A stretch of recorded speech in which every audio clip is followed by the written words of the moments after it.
जय हिंद साथियों, स्वागत है आप सभी का फ्री एग्जाम जिन यूट्यूब चैनल पर। दोस्तों, अगर आप उत्तर प्रदेश होमगार्ड की परीक्षा देने वाले हैं तो ये आज की वीडियो आपके लिए अति महत्वपूर्ण होगी, जिसमें हमने पॉलिटी, हिस्ट्री और ज्योग्राफी से 150 ऐसे महत्वपूर्ण प्रश्नों को शामिल किया है जो बार बार परीक्षा में पूछे जाते हैं। तो आपको सेशन में अंत तक बने रहना है, सभी प्रश्नों को पूरे ध्यान से देखना है ताकि जब आपके एग्जाम में प्रश्न पूछा जाए तो आप गलत ना करके आए। तो चलिए आज के सेशन को प्रारंभ करते हैं। उससे पहले अगर आप चैनल पर नए हैं तो चैनल को सब्सक्राइब करके बेल आइकन को जरूर प्रेस कर लें। तो सर्वप्रथम हम पॉलिटी से 50 प्रश्नों को देखते हैं। पहला प्रश्न पूछा गया है कि संविधान सभा के सदस्यों को किसने प्रत्यक्ष रूप से निर्वाचित किया। क्या पूछा गया है?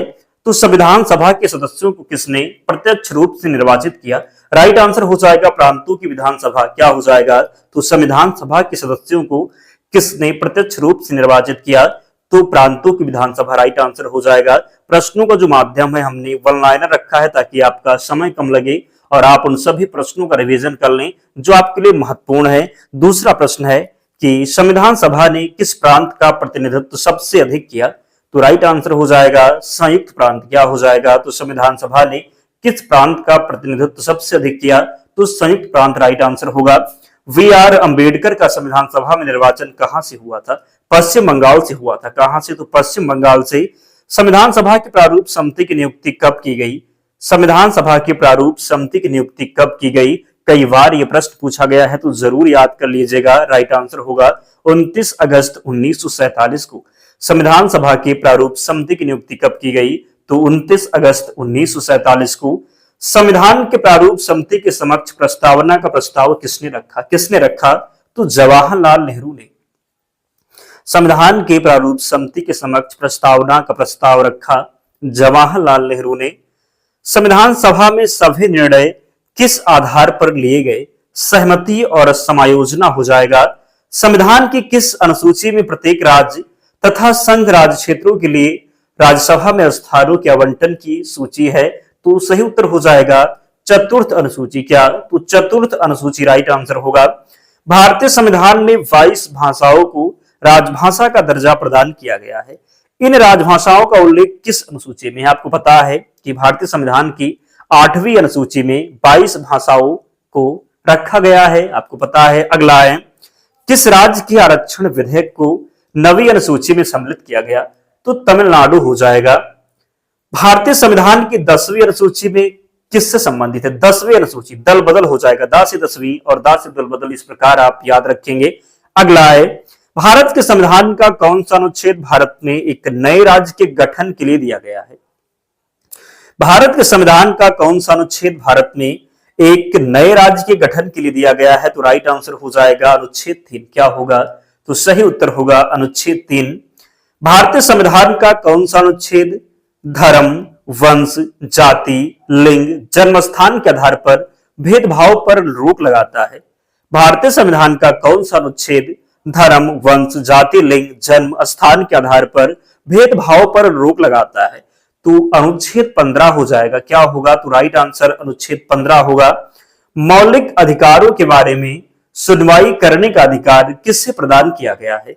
राइट आंसर हो जाएगा सर्वोच्च न्यायालय को। मौलिक अधिकारों के बारे में सुनवाई करने का अधिकार किससे प्रदान किया गया है? सर्वोच्च न्यायालय को। समानता का अधिकार भारतीय संविधान के किन 5 अनुच्छेदों में दिया गया है? तो राइट आंसर होगा अनुच्छेद 14 से 18 में। जो भी अपने सिलेक्शन को लेकर के सीरियस होंगे वो तो अब तक वीडियो में रुके होंगे, और जो बस ऐसे पढ़ रहे हैं कि एग्जाम दे आएंगे हो जाएगा तो हो जाएगा, वो छोड़ करके निकल गए होंगे, क्योंकि प्रश्न वो हैं जो महत्वपूर्ण हैं, निश्चित एग्जाम में पूछे जाने वाले हैं। तो जो अंत तक बना रहेगा 150 प्रश्नों तक, विश्वास रखिएगा बहुत सारे ऐसे प्रश्न होंगे जो इनमें से हुबहू आपके एग्जाम में देखने को मिलेंगे, और इसकी पीडीएफ हम आपको प्रोवाइड करवा देंगे। तो अंत तक आप लोग जुड़े रहना। प्रश्न है कि भारतीय संविधान के अनुच्छेदों में कौन विधान सत्ता पर पूर्ण नियंत्रण लगाता है? तो अनुच्छेद 14 हो जाएगा। लोकसभा व राज्यसभा की संयुक्त बैठक कब होती है? तो लोकसभा एवं राज्यसभा में मतभेद होने पर कब होगी संयुक्त बैठक? तो जब लोकसभा एवं राज्यसभा में मतभेद होगा तो फिर संयुक्त बैठक होगी। भारत में राष्ट्रपति राज्यसभा के कितने सदस्यों को मनोनीत कर सकता है? 12 सदस्यों को। कितने सदस्यों को? तो 12 सदस्यों को। युद्ध की घोषणा या शांति का फैसला करने में कानूनी रूप से सक्षम कौन है? तो राष्ट्रपति हो जाएगा। और अगर आपका प्यार मिलता है और आप कमेंट करते हैं तो हम 150 प्रश्नों की कई वीडियो ला करके संपूर्ण जो आपका सिलेबस है कंप्लीट कर देंगे। तो आप लोग कमेंट करके जरूर बताना और वीडियो को लाइक करना, ताकि हमारा मोटिवेशन बना रहे और हम आपके लिए प्रयास करते रहें जब तक आपका एग्जाम नहीं हो जाता। प्रश्न है कि डॉक्टर राजेंद्र प्रसाद कितने वर्ष तक राष्ट्रपति रहे? तो 12 वर्ष तक। कितने वर्ष तक? तो 12 वर्ष तक।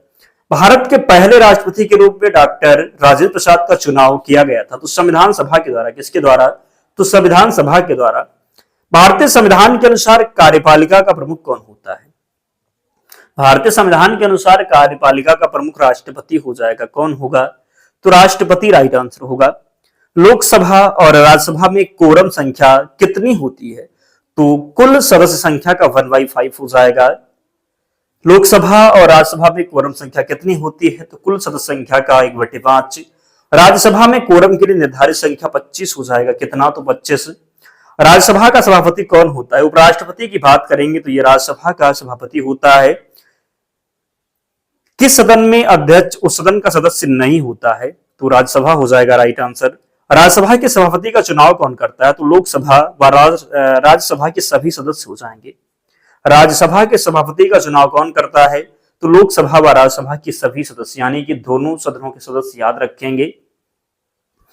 उत्तर प्रदेश के बाद सबसे अधिक संसदीय क्षेत्र किस राज्य में है? तो महाराष्ट्र में है। किसमें है? तो महाराष्ट्र में है। बिहार में लोकसभा की सीटों की कुल संख्या कितनी है? तो बिहार में लोकसभा की कुल सीटों की संख्या 40 है। छत्तीसगढ़ राज्य में लोकसभा में कितने निर्वाचन क्षेत्र हैं? 11। भारत में स्वतंत्रता के बाद प्रथम आम चुनाव कब संपन्न कराए गए? 1952 में। क्षेत्रफल की दृष्टि से देश का सबसे छोटा लोकसभा निर्वाचन क्षेत्र कौन सा है? चांदनी चौक हो जाएगा। लोकसभा का सामान्यतः कार्यकाल कितने वर्षों का होता है? तो लोकसभा का कार्यकाल 5 वर्षों का होता है। यही आपसे पूछ लेता कि राज्यसभा का कार्यकाल कितने वर्षों का होता है? राज्यसभा का कार्यकाल 6 वर्षों का होता है। राज्यसभा को कभी भंग नहीं किया जा सकता, जबकि लोकसभा को भंग किया जा सकता है। राज्यसभा को उच्च सदन कहते हैं और लोकसभा को निम्न सदन कहते हैं, याद रखेंगे। भारत के प्रधानमंत्री पद के लिए उम्मीदवार की कम से कम कितनी उम्र होनी चाहिए? तो प्रधानमंत्री बनने के लिए 25 वर्ष, राष्ट्रपति और राज्यपाल बनने के लिए 35 वर्ष, प्रधानमंत्री बनने के लिए 25 वर्ष, याद रखेंगे। प्रधानमंत्री की नियुक्ति राष्ट्रपति करता है या किस अनुच्छेद में वर्णित है? तो प्रधानमंत्री की नियुक्ति राष्ट्रपति के द्वारा की जाती है। यह अनुच्छेद किसमें? तो अनुच्छेद 75 में इसका वर्णन किया गया है। भारत में शक्तियों का प्रमुख उभरता केंद्र कौन है? भारत में शक्तियों का प्रमुख उभरता केंद्र हो जाएगा प्रधानमंत्री। क्या होगा? तो राइट आंसर प्रधानमंत्री हो जाएगा। भारत में एक व्यक्ति एक से अधिक कितनी बार प्रधानमंत्री पद पर नियुक्त हो सकता है? भारत में एक व्यक्ति एक से अधिक कितनी बार प्रधानमंत्री पद पर नियुक्त हो सकता है? तो कितनी ही बार, कोई सीमा ही नहीं है। भारतीय संविधान में किस पद का उल्लेख नहीं है? तो उप प्रधानमंत्री के पद का उल्लेख भारतीय संविधान में नहीं है। उप प्रधानमंत्री पद की व्यवस्था राजनीतिक व्यवस्था को कमजोर करती है। भारत के प्रथम उप प्रधानमंत्री कौन थे? सरदार वल्लभ भाई पटेल। अब तक कितने व्यक्ति भारत के उप प्रधानमंत्री पद पर नियुक्त हुए हैं? तो 7। कौन प्रथम जनजातीय लोकसभा अध्यक्ष थे? तो पीएम संगमा। कौन प्रथम जनजातीय लोकसभा अध्यक्ष थे? तो पीएम संगमा। कौन लोकसभा की पहली महिला स्पीकर थी? मीरा कुमार। भारत के नियंत्रक को महालेखा परीक्षक की नियुक्ति कौन करता है? तो राष्ट्रपति के द्वारा। भारत का नियंत्रक को महालेखा परीक्षक अपना प्रतिवेदन किसे देता है? तो राष्ट्रपति को। क्या भारत का नियंत्रक को महालेखा परीक्षक अधिग्रहण से पूर्व शपथ लेता है? तो सही उत्तर लगाएंगे हाँ। सर्वोच्च न्यायालय में तदर्थ न्यायाधीशों की नियुक्ति किस देश के न्याय प्रणाली से प्रेरित है? सर्वोच्च न्यायालय में तदर्थ न्यायाधीशों की नियुक्ति किस देश की न्याय प्रणाली से प्रेरित है? तो फ्रांस हो जाएगा। कौन सा अनुच्छेद सर्वोच्च न्यायालय को अभिलेख न्यायालय का स्थान प्रदान करता है? कौन सा अनुच्छेद सर्वोच्च न्यायालय को अभिलेख न्यायालय का स्थान प्रदान करता है? तो अनुच्छेद 129 हो जाएगा। जब भारतीय न्यायिक पद्धति में लोकहित मुकदमा लाया गया तब भारत के मुख्य न्यायमूर्ति कौन थे? पीएन भगवती। कौन? तो पीएन भगवती राइट आंसर होगा। सर्वोच्च न्यायालय के प्रथम मुख्य न्यायाधीश कौन थे? हीरालाल जिकानिया। कौन? तो सर्वोच्च न्यायालय के प्रथम मुख्य न्यायाधीश थे हीरालाल जिकानिया। संविधान की व्याख्या करने का अंतिम अधिकार किसे प्राप्त है? तो संविधान की व्याख्या करने का अंतिम अधिकार प्राप्त है सर्वोच्च न्यायालय को। किसको प्राप्त है? तो सर्वोच्च न्यायालय को। उच्चतम न्यायालय की सबसे पहली महिला न्यायाधीश थी फातिमा बीबी। अब हम देखिए पॉलिटी से जो 50 प्रश्न थे हमने कंप्लीट करवा दिया। अब हम हिस्ट्री से 50 प्रश्न को देखते हैं। प्रश्न है कि किस प्रख्यात भारतीय इतिहासकार ने 1857 की क्रांति को क्रांति नहीं माना? राइट आंसर हो जाएगा आरसी मजूमदार ने। किस प्रख्यात भारतीय इतिहासकार ने 1857 की क्रांति को क्रांति नहीं माना? किसने नहीं माना? तो आरसी मजूमदार सही उत्तर होगा। किसने स्वयं को हिंदुस्तान का तोता कहा था? तो अमीर खुसरो ने स्वयं को हिंदुस्तान का तोता कहा था। अमीर खुसरो का जन्म कहां हुआ था? एटा में हुआ था अमीर खुसरो का जन्म। अमीर खुसरो किसके शिष्य थे? तो निजामुद्दीन औलिया राइट आंसर हो जाएगा। संगीत सम्राट तानसेन के गुरु हरिदास थे। संगीत सम्राट तानसेन के गुरु हरिदास थे। सिखों के 10वें और अंतिम गुरु गोविंद सिंह की जन्मस्थली है, कहां पर है? तो पटना में है। तानसेन का मूल नाम क्या था? राम तनु पांडे। तानसेन का मूल नाम था राम तनु पांडे। गौतम बुद्ध का वास्तविक नाम क्या था? तो गौतम बुद्ध का वास्तविक नाम सिद्धार्थ था। स्वामी विवेकानंद का वास्तविक नाम क्या था? नरेंद्र नाथ दत्त था स्वामी विवेकानंद का वास्तविक नाम। संगीत की दुनिया में सितार के जादूगर के नाम से किसे जाना जाता है? तो संगीत की दुनिया में सितार के जादूगर के नाम से रहीम सेन को जाना जाता है। भागवत धर्म के प्रवर्तक कौन थे? कृष्ण थे भागवत धर्म के प्रवर्तक। जैन धर्म के प्रवर्तक कौन माने जाते हैं? महावीर स्वामी जैन धर्म के प्रवर्तक माने जाते हैं। बौद्ध धर्म के प्रवर्तक कौन माने जाते हैं? तो गौतम बुद्ध। सिख धर्म के प्रवर्तक गुरु नानक देव। सिख धर्म के प्रवर्तक कौन माने जाते हैं? तो गुरु नानक देव। पारसी धर्म के संस्थापक ज़ोरोस्टर। सिखों के 10वें गुरु थे गुरु गोविंद सिंह। खालसा पंथ की नींव किस सिख गुरु ने डाली? तो गुरु गोविंद सिंह ने खालसा पंथ की नींव डाली। टीपू सुल्तान की राजधानी थी श्रीरंगपट्टनम। टीपू सुल्तान की राजधानी थी। प्लासी के युद्ध के समय बंगाल का नवाब कौन था? प्लासी के युद्ध के समय बंगाल का नवाब सिराजुद्दौला था। प्लासी के युद्ध के समय बंगाल का नवाब कौन था? सिराजुद्दौला। बात करेंगे कि प्लासी का युद्ध कब हुआ था? तो 1757, याद रखेंगे। आधुनिक भारत में हिंदू धर्म में पहला सुधार आंदोलन कौन था? तो ब्रह्म समाज। पूरे यूट्यूब की बात कर रहा हूं, पूरे यूट्यूब पर आपको ऑनलाइन माध्यम नहीं मिलेगा, क्योंकि वो क्या लेकर के आते हैं, अगर यही 150 प्रश्न लाएंगे तो इनमें लगाएंगे 2 घंटे। 2 घंटे में 150 प्रश्न कंप्लीट करवाएंगे। उनको बस आपके व्यूज से उनको मतलब है, आपका सिलेक्शन हो रहा है, आपका कितना समय वेस्ट हो रहा है, उससे किसी को कोई मतलब नहीं है। इसलिए मैं कह रहा हूं कि अब आपका अंतिम समय है। आपके एग्जाम में कितने दिन? मामूली 25 से 30 दिन बचे हुए हैं। तो अब आपको बस केवल रिवीजन करने की जरूरत है। जिनका सिलेक्शन होना होगा अब वो केवल रिवीजन पर फोकस करेंगे, उन्हीं का सिलेक्शन होना है। तो आप अब उनमें मत लगिए कि जो एक प्रश्न में 10-10 मिनट लगा रहे हैं। आप लोग ताबड़तोड़ रिवीजन करिए, निश्चित ही आपको सफलता प्राप्त होगी। प्रश्न है कि आधुनिक भारत में हिंदू धर्म में पहला सुधार आंदोलन कौन था? ब्रह्म समाज हो जाएगा। मुख्यतः किसके प्रयास से सती प्रथा का उन्मूलन हुआ? राजा राम मोहन राय। भारत में अंग्रेजी शिक्षा का बात करेंगे कि भारत में अंग्रेजी शिक्षा किसके द्वारा लागू की गई थी?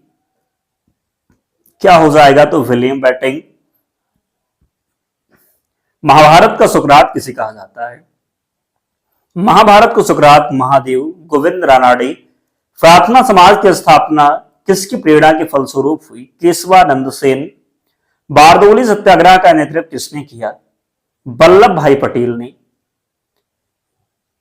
किस प्रदेश में ब्रिटिश के विरुद्ध बिरसा मुंडा का संचलन रहा? तो छोटा नागपुर हो जाएगा। भारतीय राष्ट्रीय कांग्रेस की पहली बैठक किस शहर में हुई थी? तो मुंबई में हुई थी। अगला है, किस गवर्नर जनरल के कार्यकाल के दौरान भारतीय राष्ट्रीय कांग्रेस बनी? तो डफरिन का कार्यकाल था। किसका था? तो डफरिन का कार्यकाल था। भारतीय सिविल सेवा में चुने गए पहले भारतीय का नाम क्या था? सत्येंद्र नाथ टैगोर। इंडियन नेशनल कांग्रेस के संस्थापक कौन थे? ए वो ह्यूम। राइट आंसर है। स्वराज पार्टी की स्थापना किस वर्ष की गई? 1923 में। कांग्रेस की बात करेंगे, कांग्रेस का प्रथम विभाजन 1907 के सूरत अधिवेशन में हुआ था। इसमें दूसरा विभाजन कब हुआ? तो दूसरा विभाजन हुआ मुंबई 1918 में।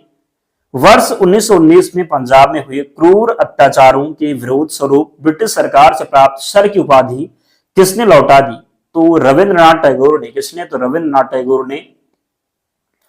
स्वतंत्रता प्राप्ति के समय महात्मा गांधी थे, क्या थे? तो कांग्रेस के सदस्य नहीं थे। जलियांवाला बाग के नरसंहार के समय भारत का वायसराय कौन था? James food. राइट आंसर है। कौन सी पुस्तक जवाहरलाल नेहरू द्वारा लिखी गई है? तो डिस्कवरी ऑफ इंडिया। 1923 में चित्तरंजन दास मोतीलाल नेहरू ने कहा स्वराज पार्टी की स्थापना की थी? तो इलाहाबाद में। चौरी चौरा नामक प्रसिद्ध स्थल कहाँ है? तो गोरखपुर में। ब्रिटिश सरकार ने कब पहली बार यह घोषणा की कि उनके वंशा भारत में धीरे धीरे एक उत्तरदायी सरकार बनाने की है? तो 1917 में। कब? तो 1917 में। किसने कहा मध्य रात्रि के टकोर पर जब संसार सोता है भारत अपने जीवन व स्वतंत्रता के लिए जाग उठेगा? क्या होगा? तो जवाहरलाल नेहरू ने कहा था। अमृत बाजार पत्रिका के संस्थापक कौन थे? अमृत बाजार पत्रिका की स्थापना किसने की? तो शिशिर कुमार घोष ने। झंडा गीत किसने लिखा है? श्यामलाल गुप्त पार्षद के द्वारा झंडा गीत लिखा गया है। नागरिक सेवाओं के लिए प्रतियोगी परीक्षा प्रणाली को सिद्धांत स्वीकार किया गया 1853 में। गोदान किसकी रचना है? प्रेमचंद की। भारत भारती के रचनाकार मैथिली शरण गुप्त हो जाएंगे। पोस्ट ऑफिस के लेखक कौन है? तो रविंद्रनाथ टैगोर। भारत में सिविल सेवाओं का सूत्रपात किसने किया? तो कार्नवालिस के द्वारा। किस वर्ष राष्ट्रीय गीत वंदे मातरम पहली बार गाया गया? तो 1896 में। बात करेंगे मुंबई, मद्रास और कोलकाता के उच्च न्यायालय की स्थापना कब हुई? तो मुंबई, मद्रास और कोलकाता के उच्च न्यायालय की स्थापना 1861 में। भारत छोड़ो का नारा किसने दिया? यूसुफ मेहर अली ने। गांधी ने भारत में अपना पहला जनभाषण कहां दिया था? वाराणसी में। देखो बात करेंगे पॉलिटी और हिस्ट्री को मिलाकर के 100 प्रश्न कंप्लीट हो चुके हैं। अब हम ज्योग्राफी से 50 प्रश्न को देखते हैं। तो अगर आपने अब तक वीडियो को लाइक नहीं किया तो लाइक जरूर करें, और जो अब तक वीडियो में बने हुए हैं निश्चित ही उनको सफलता प्राप्त होने वाली, विश्वास रखिए, क्योंकि जो सीरियस नहीं होंगे अपने सिलेक्शन को लेकर के वो बीच में छोड़ करके वीडियो निकल गए होंगे। जो अब तक बने हैं उनका तय है निश्चित ही वह वर्दी को पहनने वाले हैं। तो 150 प्रश्नों को देखना जरूर है। रिवीजन हम करवाएंगे पीडीएफ के द्वारा। कहां पर? तो टेलीग्राम चैनल पर पीडीएफ दे देंगे, फिर रिवीजन कर लेना, प्रश्न याद हो जाएंगे। विश्वास रखिएगा, प्रश्न बनना यहां से निश्चित है। अब हम देखते हैं मध्यरात्रि सूर्य का क्या अर्थ है? तो सूर्य का ध्रुवीय वृत्त में देर तक चमकना। मध्यरात्रि सूर्य का क्या अर्थ है? तो सूर्य का ध्रुवीय वृत्त में देर तक चमकना। सूर्य क्या है? तो सूर्य एक तारा है। सूर्य प्रकाश, बात करेंगे कि सूर्य का प्रकाश पृथ्वी तक पहुंचने में कितने मिनट लेता है? तो 8 हो जाएगा। बुध नक्षत्र में एक वर्षों में दिनों की संख्या कितनी होती है? तो 88 दिन हो जाएंगे। कितने? तो 88। सौरमंडल का कौन सा ग्रह लगभग पृथ्वी जितना बड़ा है? तो क्या लगाएंगे? तो शुक्र है। क्या है? तो शुक्र है, याद रखेंगे। चंद्रमा के समान दिखाई देने वाला ग्रह बुध हो जाएगा। सुपरनोवा क्या है? तो एक मृत प्राय तारा है। उत्तरी ध्रुव की खोज किसने की थी? रॉबर्ट फियरी के द्वारा। किस ग्रह को शाम का तारा कहा जाता है? शुक्र को। अंतरिक्ष कुल में कितने तारा मंडल हैं? तो 89। पार्थिव ग्रहों की संख्या कितनी है? 4 है पार्थिव ग्रहों की संख्या। एक देशांतर से दूसरे देशांतर के बीच कितना समय अंतराल होता है? तो 1 घंटा। वह अक्षांश रेखा जिस पर सदवे दिन व रात की अवधि समान होती है, मकर रेखा। पृथ्वी पर सबसे उच्चतम तापक्रम रिकॉर्ड कहां किए जाते हैं? भूमध्य रेखा पर। हिमालय पर्वत श्रृंखला किसका उदाहरण है? तो ये वलित पर्वत श्रृंखला का उदाहरण है हिमालय पर्वत श्रृंखला। माउंट एवरेस्ट कहां स्थित है? नेपाल में स्थित है माउंट एवरेस्ट। चक्रवात की आकृति किस प्रकार की होती है? अंडाकार होती है चक्रवात की आकृति। चक्रवात का शांत क्षेत्र क्या कहलाता है? चक्षु कहलाता है। उष्णकटिबंधीय चक्रवातों को ऑस्ट्रेलिया में किस नाम से जाना जाता है? तो उष्णकटिबंधीय चक्रवातों को ऑस्ट्रेलिया में विली विली के नाम से जानते हैं। अफ्रीका महाद्वीप की सबसे बड़ी झील कौन सी है? विक्टोरिया झील हो जाएगा। पर्ल ऑफ साइबेरिया किसे कहा जाता है? बैकाल झील को पर्ल ऑफ साइबेरिया कहा जाता है। विश्व का सबसे बड़ा द्वीप ग्रीनलैंड हो जाएगा। कौन सा देश सबसे ज्यादा द्वीप समूह से मिलकर बना है? तो इंडोनेशिया। हिंद महासागर में सबसे स्थित बात करेंगे, हिंद महासागर में स्थित सबसे बड़ा द्वीप मेडागास्कर हो जाएगा। जापान का सबसे बड़ा द्वीप कौन सा है? होन्शु होगा। जापान का सबसे छोटा द्वीप स्यूगु है। भारत का सबसे बड़ा द्वीप मध्य अंडमान होगा। भारत का दक्षिण बात करेंगे, भारत का दक्षिण तक द्वीप कौन सा है? ग्रेट निकोबार है। वर्तमान भूमध्य सागर को किस प्राचीन महासागर का अवशेष माना जाता है? तो टेथिस महासागर हो जाएगा। सबसे कम गहरा महासागर कौन सा है? तो आर्कटिक महासागर है। बरमुडा त्रिभुज किस महासागर में अवस्थित है? तो ये उत्तरी अटलांटिक महासागर में। कौन सा सागर महासागरीय मरुभूमि के रूप में अवहित किया जाता है? सार्गेसु सागर हो जाएगा। सार्गेसु सागर कहाँ स्थित है? उत्तरी अटलांटिक महासागर में। काला सागर किस देश के दक्षिण में स्थित है? रूस के दक्षिण में स्थित है काला सागर। ग्रेट बैरियर रीफ कहाँ स्थित है? तो प्रशांत महासागर में। सबसे लवणीय सागर मृत सागर हो जाएगा। एक समुद्री जीव प्रवाल क्या है? तो प्रवाल एक समुद्री जीव है।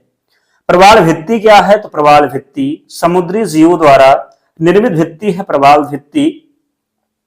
कौन सा सागर प्रवाल की उत्पत्ति के लिए उपयुक्त है? तो उष्णकटिबंधीय महासागर। कौन सा सागर प्रवाल की उत्पत्ति के लिए उपयुक्त है? तो उष्णकटिबंधीय महासागर। विश्व की सबसे बड़ी प्रवाल भित्ति किस देश के तट के निकट पाई जाती है? तो ऑस्ट्रेलिया तट के निकट पाई जाती है।